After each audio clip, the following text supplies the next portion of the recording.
Ms. Elena Rossi, the stern-looking secretary called out into the waiting room of the Blackwood mansion. Mr. Marcus Blackwood will see you now. Elena straightened her simple black dress and clutched her worn leather purse tighter. This was her last chance. After being turned down by 5 other families, she desperately needed this job. Her daughter, Sophia's school fees were due next week, and their landlord wasn't going to wait much longer for the rent. The office was bigger than her entire apartment.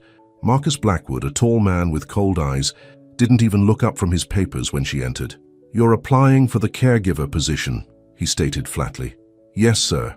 I have 3 years of experience, and my grandmother taught me traditional—" "Save it," Marcus cut her off. "Can you handle basic hygiene care for a paraplegic? Bathing, changing, that sort of thing?" Eleanor nodded. "Yes, sir. I've worked with several patients with limited mobility, and you understand that discretion is absolute. Whatever happens in this house stays in this house?" "Of course, sir." Marcus finally looked up, his eyes scanning her from head to toe. "You're hired. Mrs. Peterson will show you to your quarters. You start tomorrow, 6 a.m. sharp." Eleanor blinked in surprise. I can't live in. I have a daughter." "Then you're not hired," Marcus snapped, already looking back at his papers. Elena's heart raced. She thought of Sophia, of the eviction notice taped to their door. "Wait, my daughter. Could she stay here too?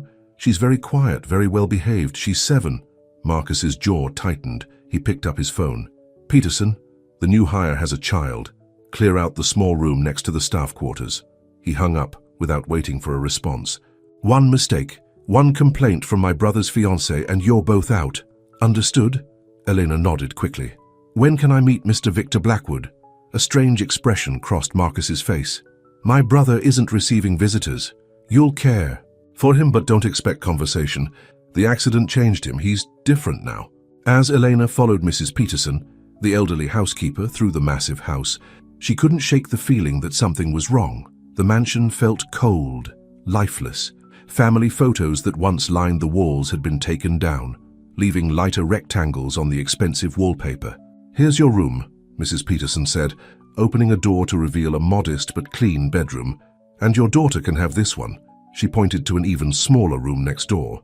"Bathrooms shared with the other staff, kitchens off limits except during designated meal times.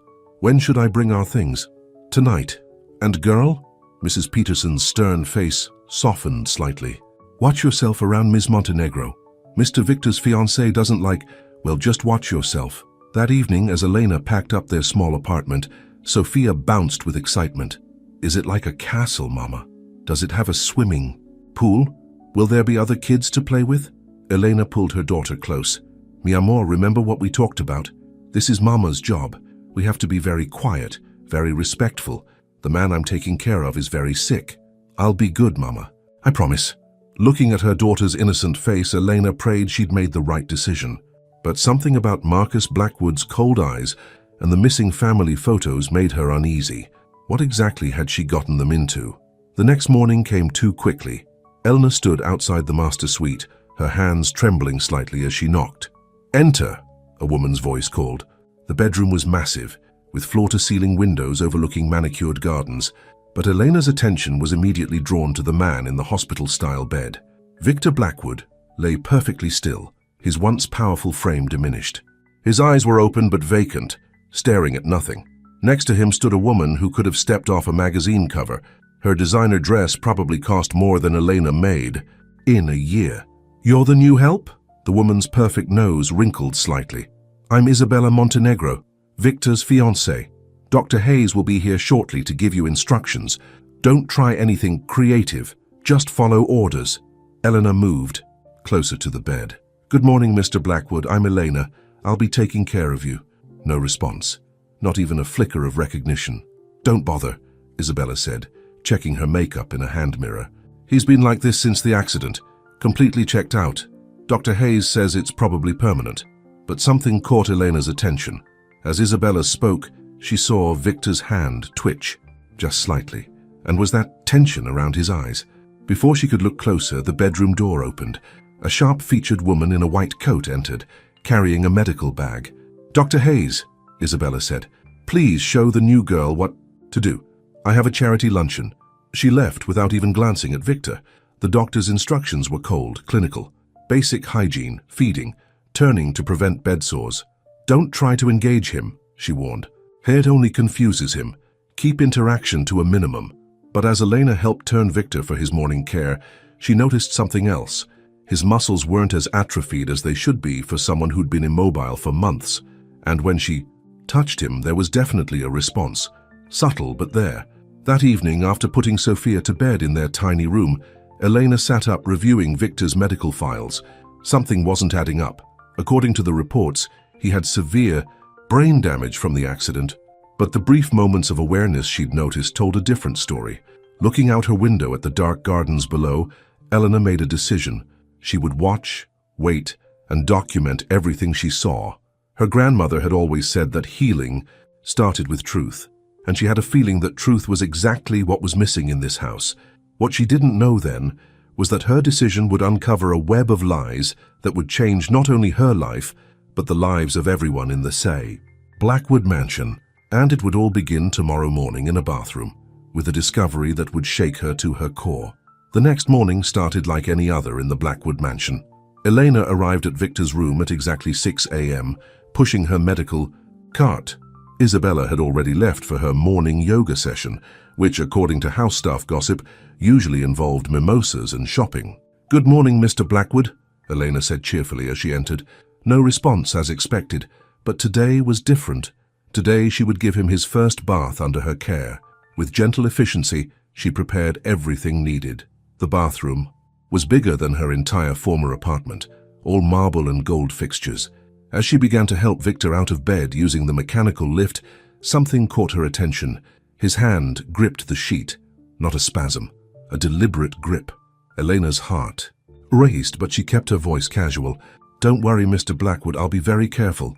Once in the bathroom, she began to remove his pajamas. That's when she saw it.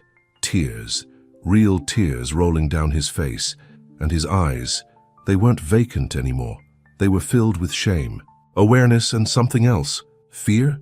Elena made a split-second decision. She leaned close, whispering, "Can you understand me, Mr. Blackwood?" If yes, blink twice. 2 distinct blinks. Her hands trembled as she pretended to adjust the water temperature. "Are you being drugged?" she whispered. 2 blinks. "Do they know you're aware?" 1 blink for no. Eleanor's mind raced. She needed to document this. But there were cameras everywhere in the house. She had to be careful. "I'm going to help you," she whispered. "But you need to trust me.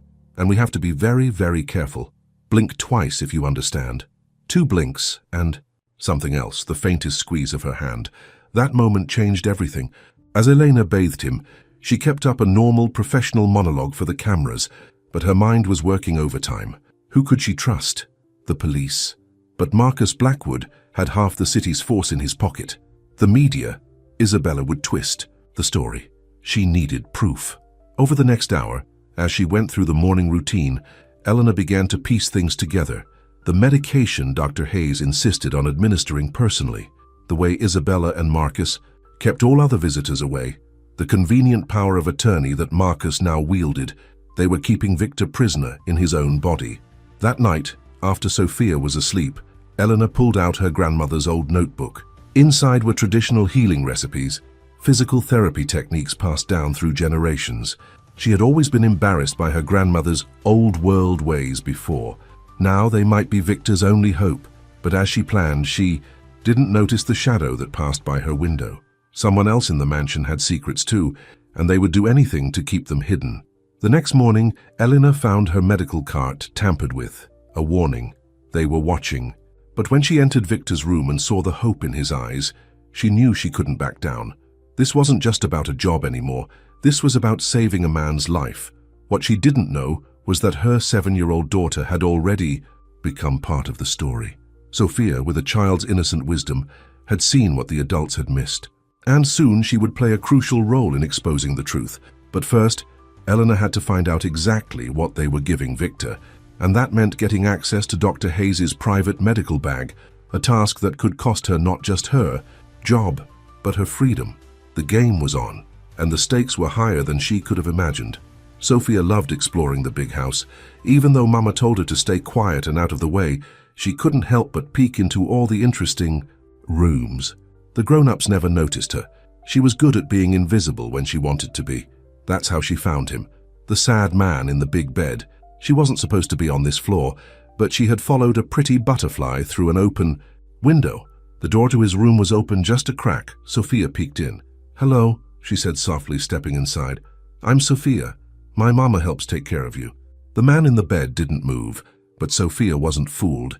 She had played this game before at her old school when Jason Thompson pretended to be asleep during nap time. She walked right up to the bed. "You're not really sleeping.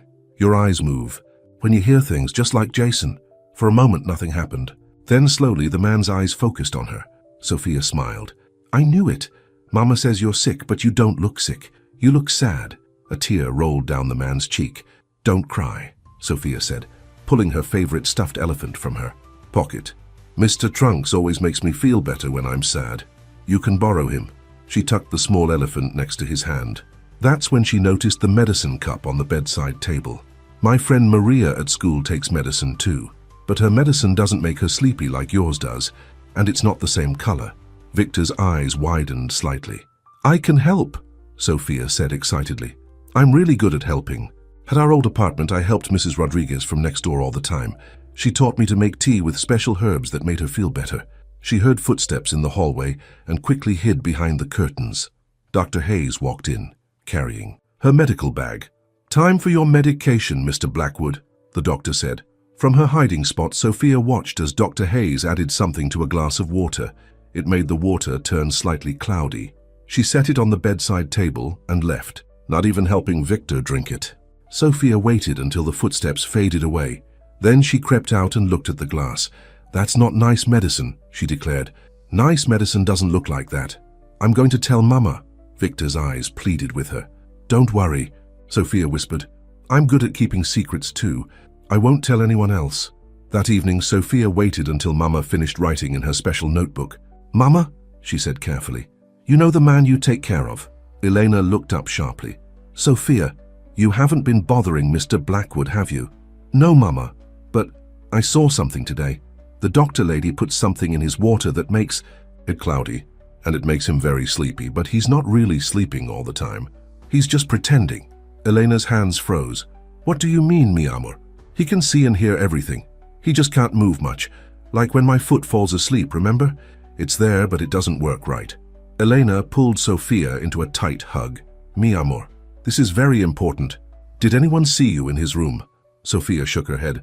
"I'm quiet like a mouse, just like you taught me, and I left Mr. Trunks with him so he won't be lonely." "Your elephant, but you can't sleep without him." "It's okay, Mama.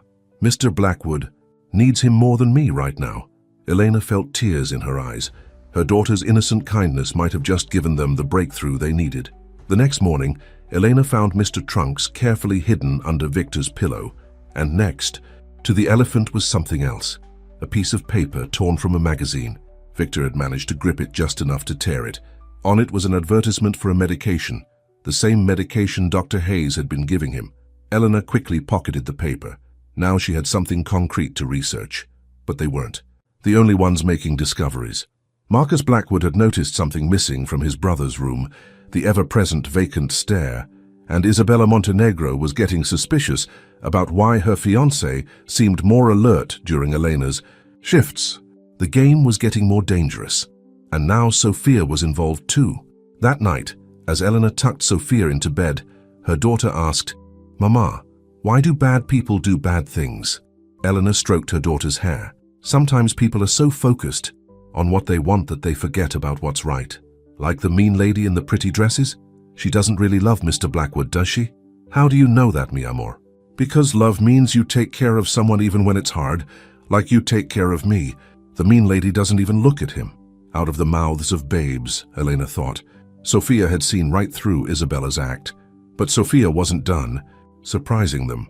The next day she did something that would change everything, something so simple yet so powerful that it would crack the very foundation of Marcus and Isabella's carefully constructed plan.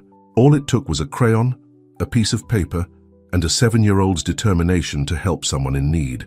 It started with a box of crayons and a sheet of paper.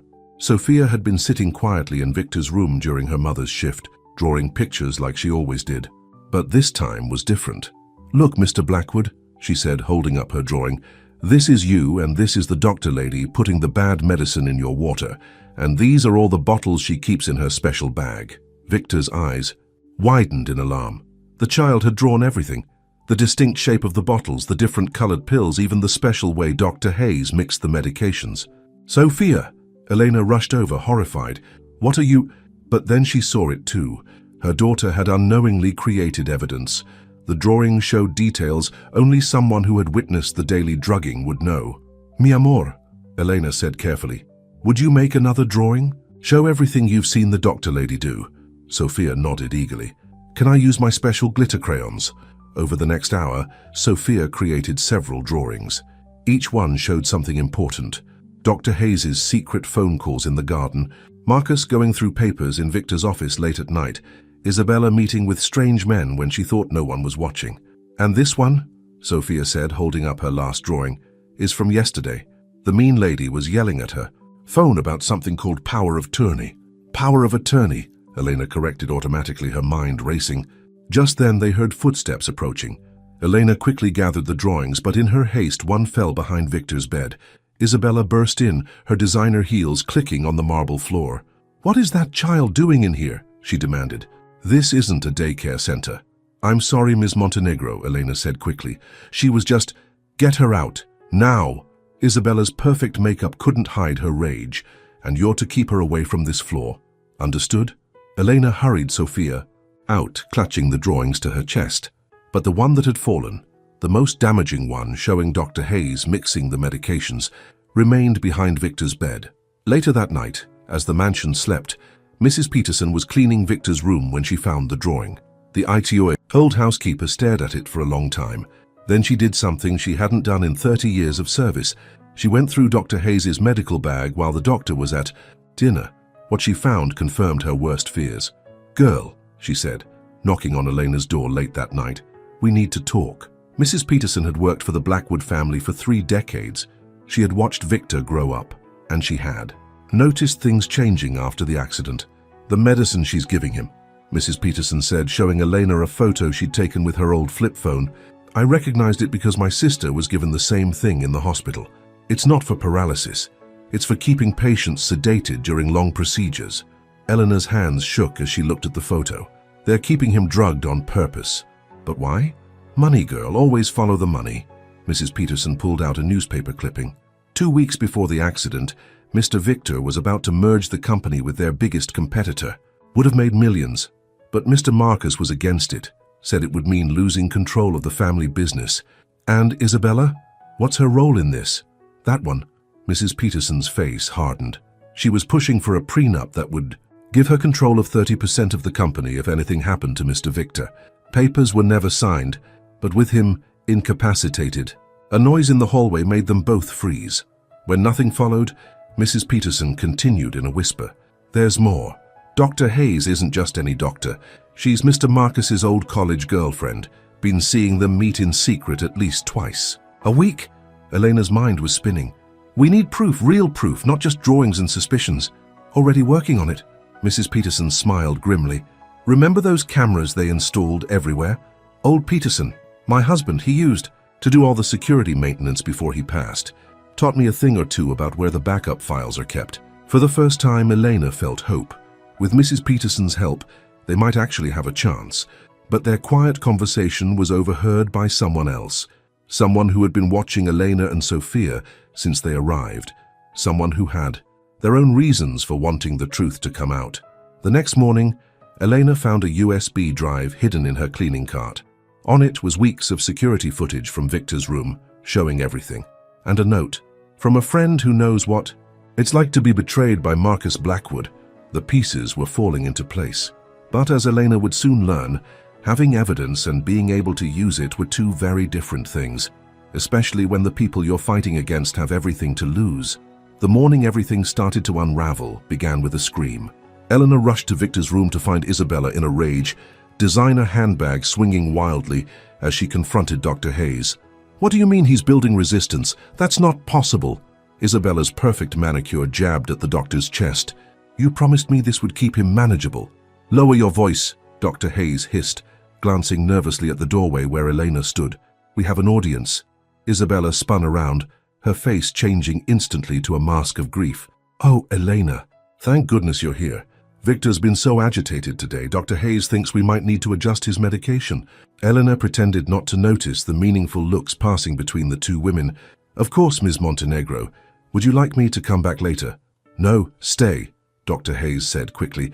I need to document his reaction to the new dosage. Elena's heart raced as she watched Dr. Hayes prepare the medication. Thanks to the security footage on the USB drive, she knew exactly what was in those syringes. And it wasn't what was listed in Victor's official medical records. But today was different. As Dr. Hayes approached with the syringe, Victor's hand suddenly shot out, knocking the medication across the room. "Victor!" Isabella shrieked, jumping back. "What's gotten into him?" Eleanor moved quickly to clean up. The spill secretly thrilled. The reduced dosage over the past few days, thanks to Sophia's accidental spills and Mrs. Peterson's carefully timed interruptions, was working. Victor was getting stronger. "I'll have to sedate him," Dr. Hayes said, reaching for her medical bag. "No," Eleanor blurted out. Then, more calmly, perhaps he's trying to tell us something. In my experience, sometimes agitation is a sign of progress." "Progress?" Isabella laughed coldly. "Dear, you're a cleaning, lady-playing nurse. Leave the medical opinions to the professionals." But Victor's eyes were clear and focused for the first time in months. He was looking directly at Elena, and she could see the desperation in his gaze. That afternoon, Elena received an urgent message from Mrs. Peterson. "Meeting tonight, basement storage room, bring everything." At midnight, Elena crept down to the basement, clutching the USB drive and Sophia's drawings. Mrs. Peterson was already there, along with a surprise guest, James Chen, Victor's former head of security.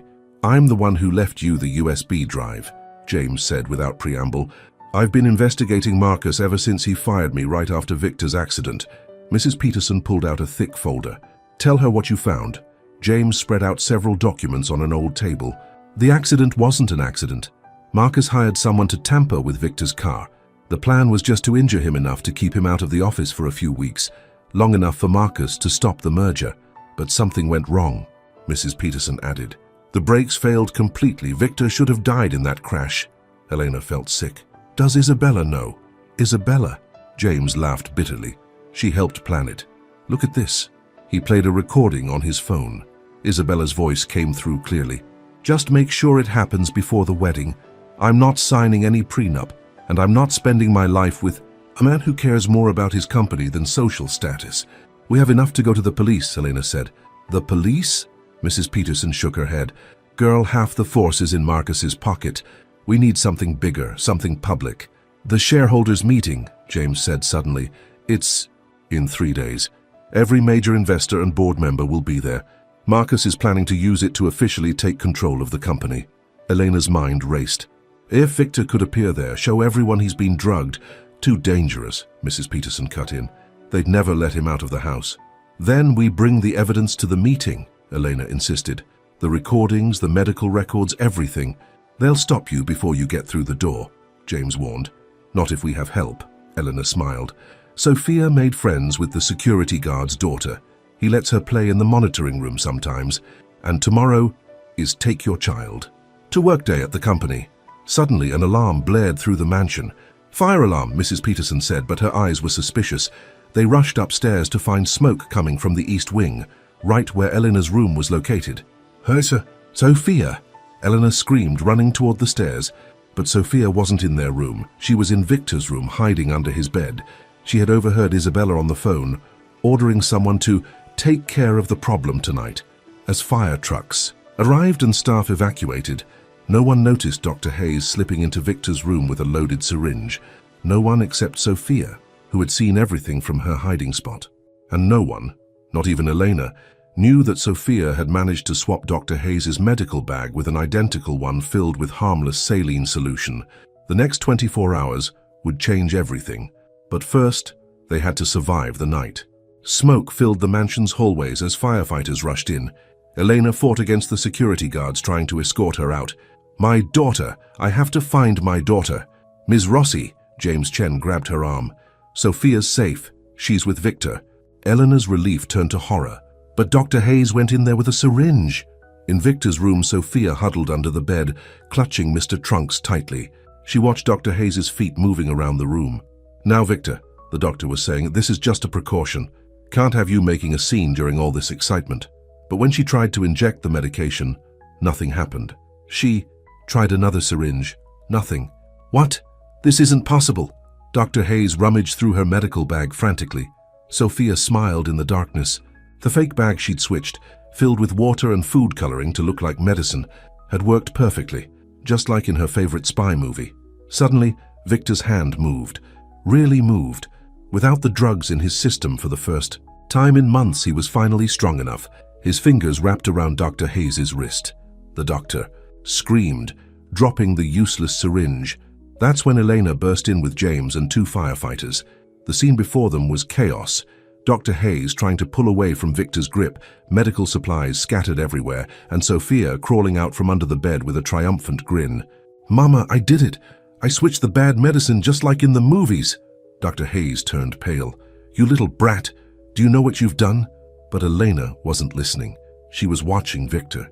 His eyes were completely clear now, and his mouth was moving, trying to form words. Elena," he managed to whisper.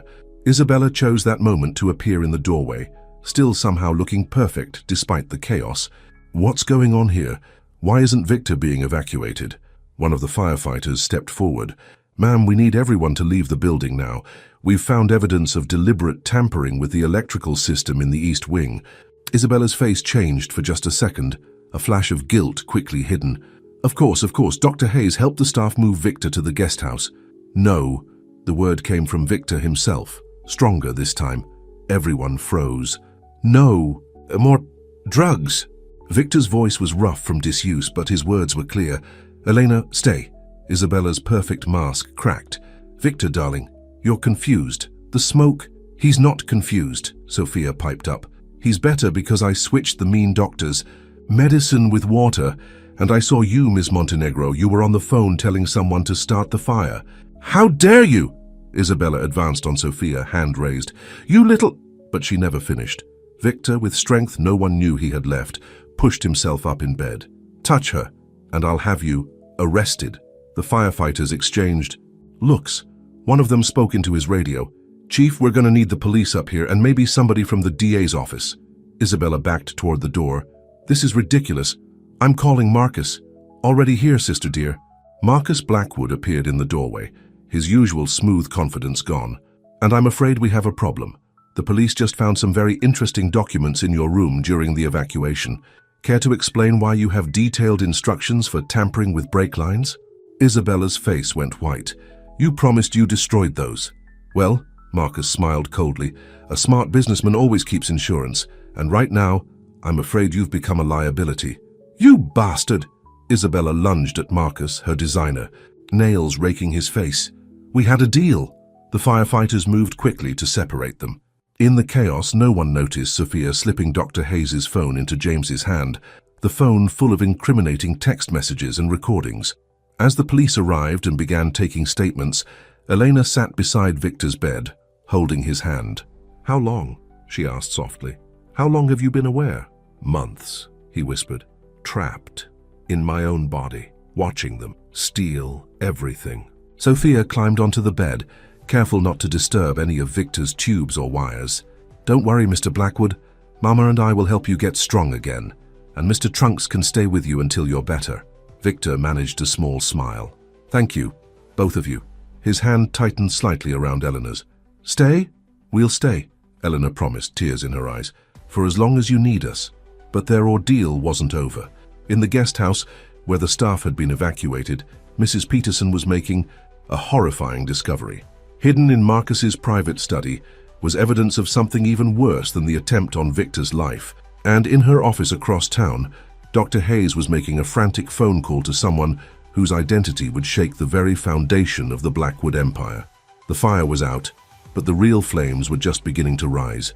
Mrs. Peterson's hands trembled as she stared at the documents spread across Marcus's desk in the guest house. 30 years of service to the Blackwood family hadn't prepared her for this. "Oh, Mr. Victor," she whispered, "your father didn't die of a heart attack after all."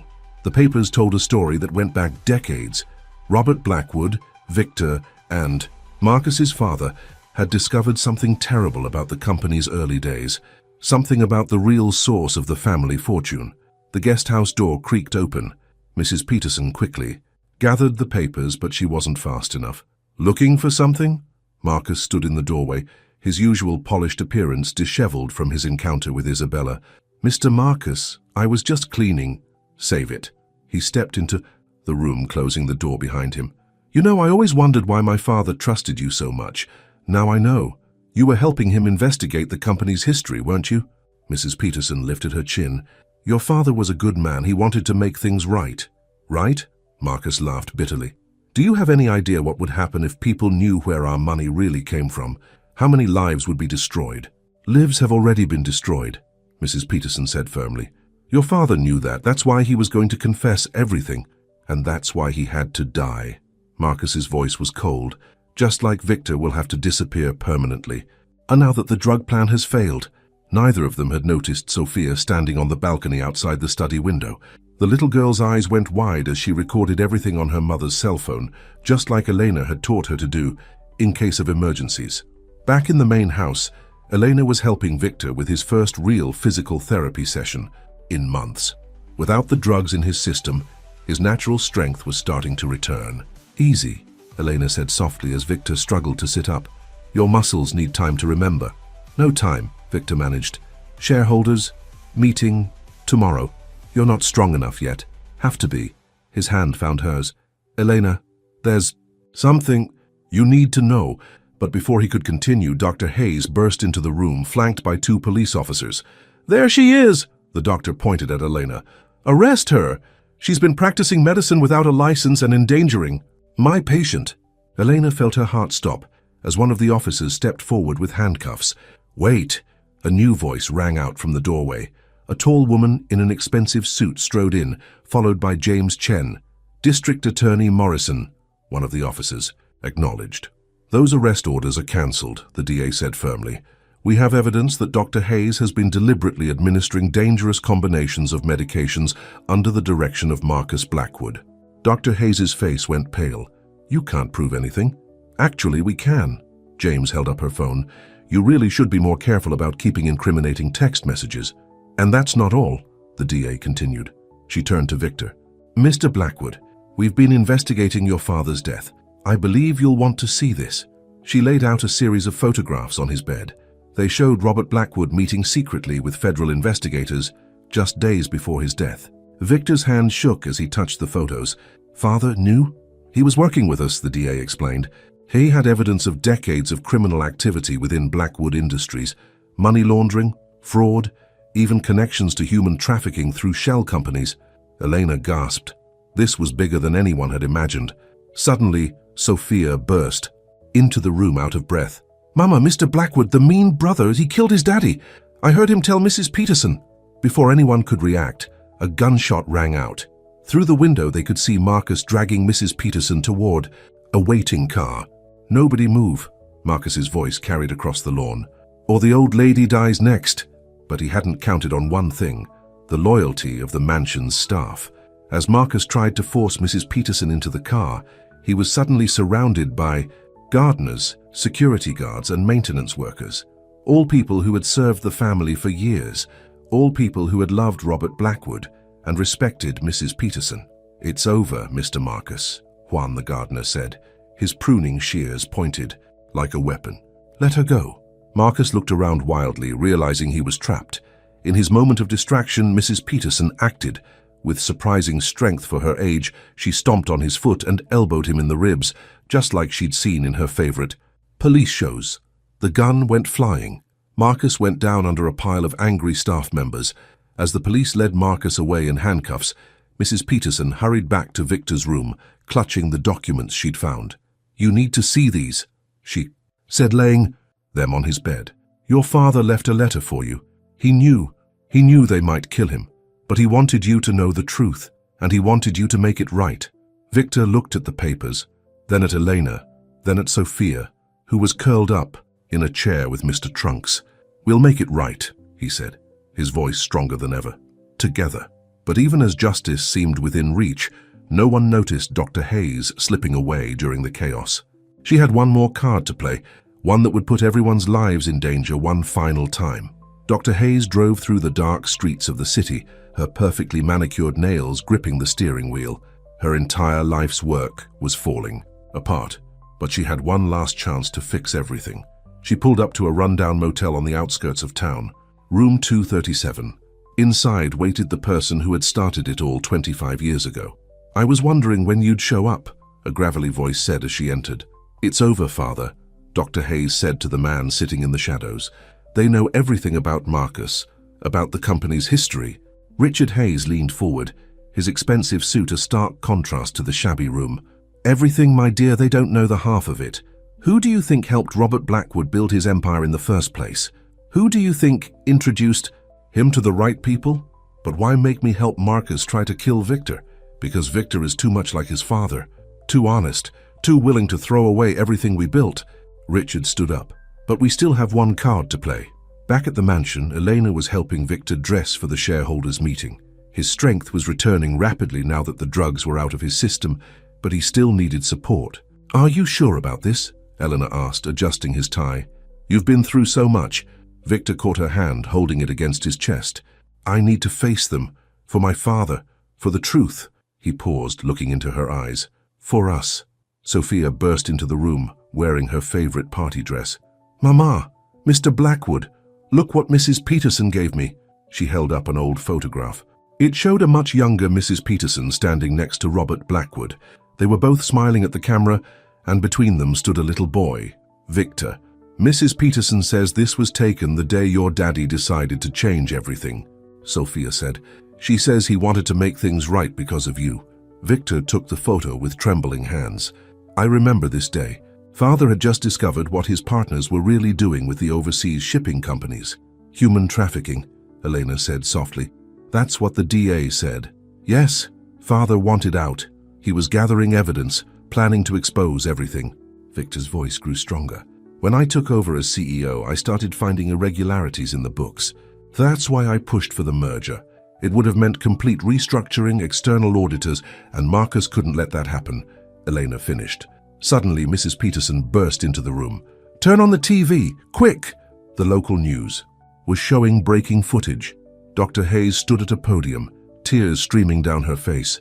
"I can no longer keep silent," she was saying. "Victor Blackwood's injuries from the accident left him mentally unstable. In his paranoid state, he's making wild accusations about his family. For his own safety and the safety of others, he needs to be committed to psychiatric care." "That lying," Elena started, but Victor squeezed her hand. "Wait, look behind her." In the background of the news footage, partially hidden by shadows, stood an older man in an expensive suit. "Richard Hayes," Victor whispered. "Dr. Hayes's father. He was my father's original business partner. The one who introduced him to the human traffickers," Mrs. Peterson added. "Your father told me everything before he died." Sophia, who had been quietly playing with Mr. Trunks, suddenly spoke up. "Is that the man from the picture in the mean doctor's phone?" Everyone turned to look at her.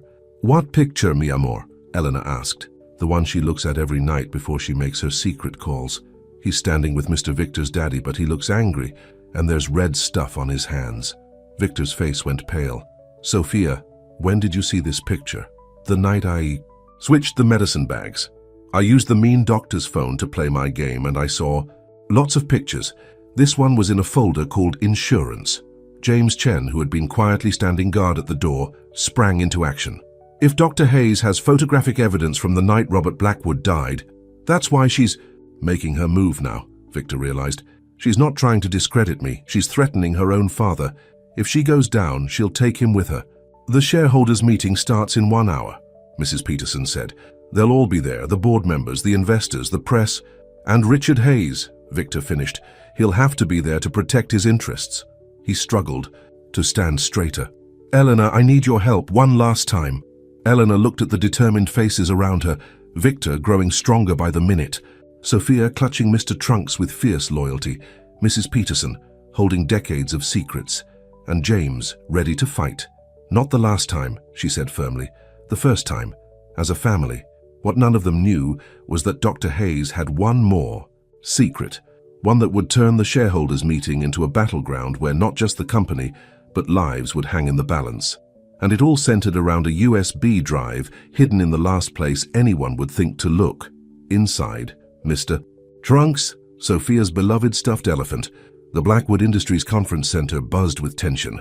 Board members, shareholders, and reporters filled the massive room, all wondering the same thing. What would happen when Victor Blackwood finally appeared? Dr. Hayes stood near the podium, checking her phone nervously. Her father, Richard Hayes, sat in the front row looking calm and collected in his $1,000 suit, but his eyes kept darting to the doors. "Any sign of them?" he muttered when his daughter passed by. "Nothing," she whispered back, but Victor's car just pulled up. Meanwhile, in the parking garage below, Eleanor helped Victor out of the car. His legs were steady now, but they'd brought a wheelchair just in case. Sophia clutched Mr. Trunks tightly as Mrs. Peterson and James Chen flanked them protectively. "Remember the plan," James said quietly. "We have to get Richard Hayes to incriminate himself before he realizes what's on that USB drive, and keep Sophia safe," Victor added, his hand finding Elena's. "No matter what happens up there." Elena squeezed his hand. "Mi amor, stay close to me," she whispered to Sophia. "No matter what you hear or see, don't let go of Mr. Trunks." They took the service elevator up just as planned, but when the doors opened, they found Isabella Montenegro waiting for them.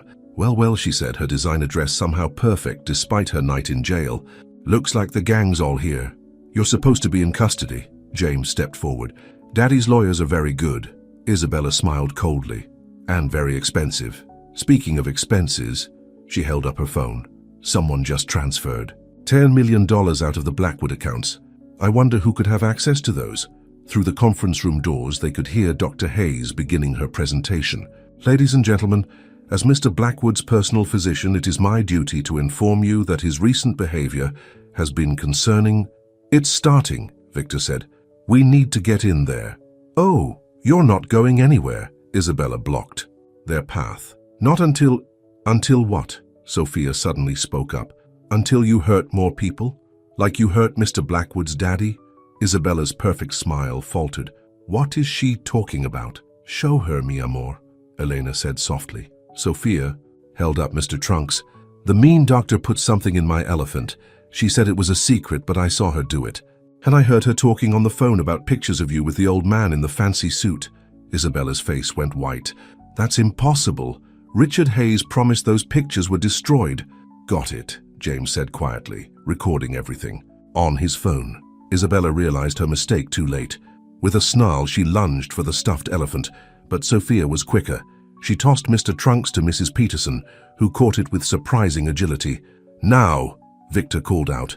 The conference room doors burst open. Elena pushed Victor's wheelchair straight to the podium, Sophia running alongside them. Mrs. Peterson and James blocked Isabella from following. Dr. Hayes stopped mid-sentence, staring in shock as Victor rose. From the wheelchair, the room erupted in gasps and camera flashes. "Ladies and gentlemen," Victor's voice rang out clear and strong.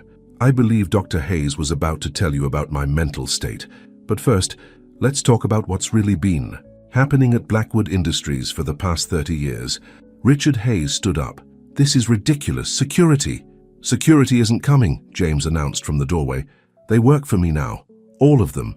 Victor continued, his hand finding Elena's again. 25 years ago, my father discovered something terrible. His company, built with the help of his trusted partner Richard Hayes, was being used as a front for human trafficking." More gasps from the crowd. Dr. Hayes started edging toward a side door. "Don't even think about it." Mrs. Peterson's voice rang out. She held up Mr. Trunks. "Not unless you want everyone to see what's inside this little fellow." "When my father threatened to expose everything," Victor went on, "he was murdered by the same people who later tried to kill me, the same people who kept me drugged and prisoner in my own home." "Lies," Richard Hayes shouted. "He's delusional." "Am I?" Victor nodded to James, who connected his phone to the room's audio system. Isabella's voice filled the room. "Richard Hayes promised those pictures were destroyed." Then came the recording from the guest house, Marcus confessing to Mrs. Peterson about their father's murder. Finally, Dr. Hayes' own voice from her phone. "Daddy, if they arrest me, I'm showing them everything. The photos from the night Robert died, the offshore accounts, everything." Richard Hayes lunged for the podium, but Elena stepped in front. Of Victor.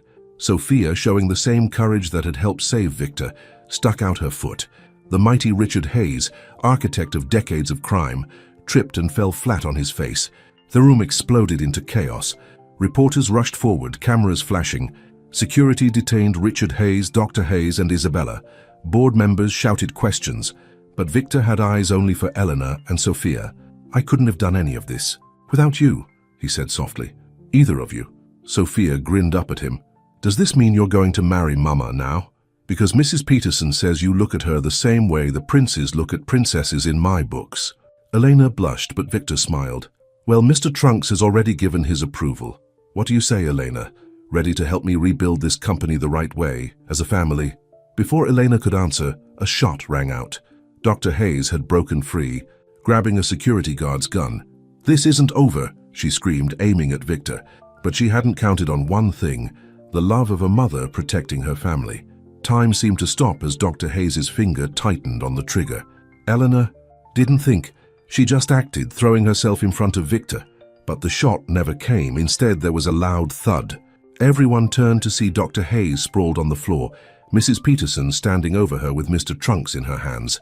"I played softball in college," the elderly housekeeper said calmly, still holding the stuffed elephant like a weapon. "Never. Lost my swing." Security quickly detained Dr. Hayes as Sophia ran to hug her mother and Victor.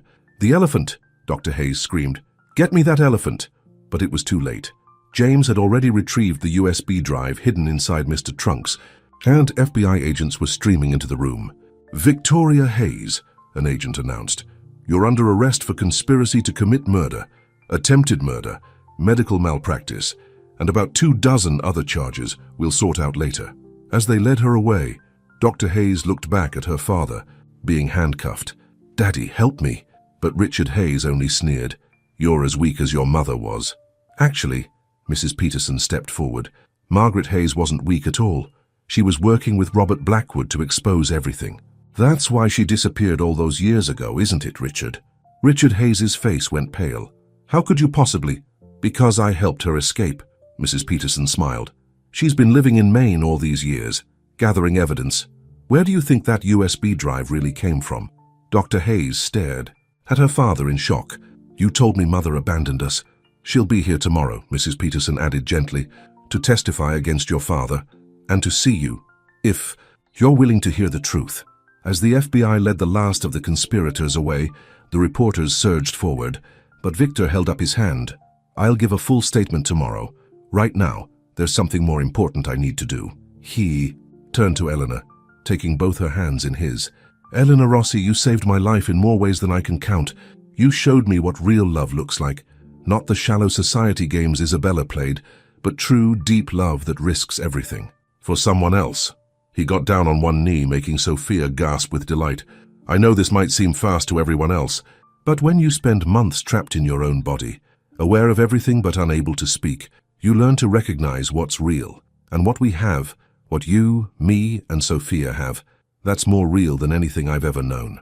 Tears streamed down Elena's face as Victor pulled out a ring, not a flashy society diamond like Isabella's had been, but a simple, elegant band that had belonged to his mother.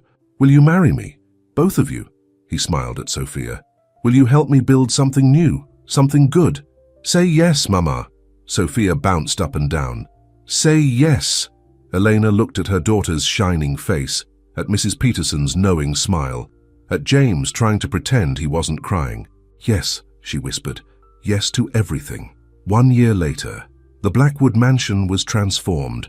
Gone were the cold marble halls and formal parlors. Now children's laughter echoed through bright rooms filled with flowers. The company had changed, too. Under Victor and Elena's leadership, Blackwood Industries had become a force for good, using its resources to fight human trafficking and support survivors.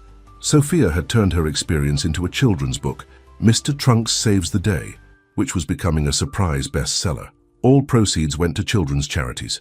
Mrs. Peterson still ran the household, but now she did it from a comfortable office next to the kitchen, where she could keep an eye on the cooking and the many children who came through the Foundation's new support programs.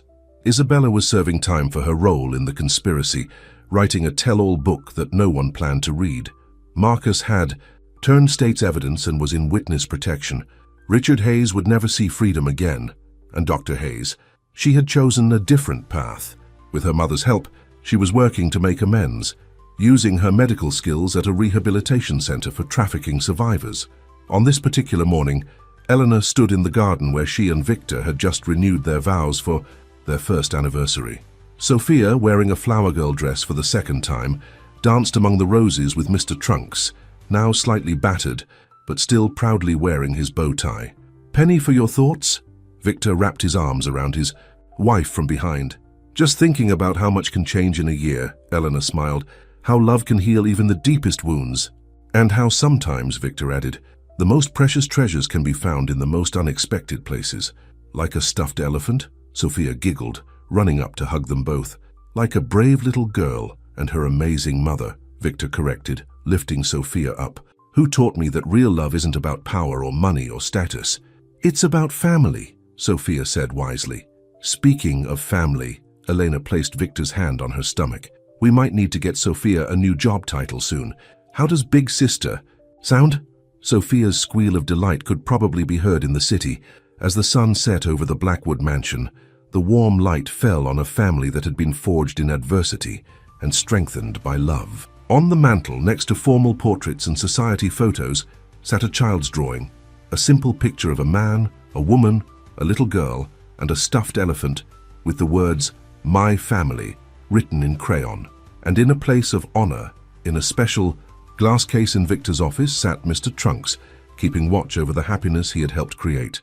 A silent guardian of a love that had conquered all. The end.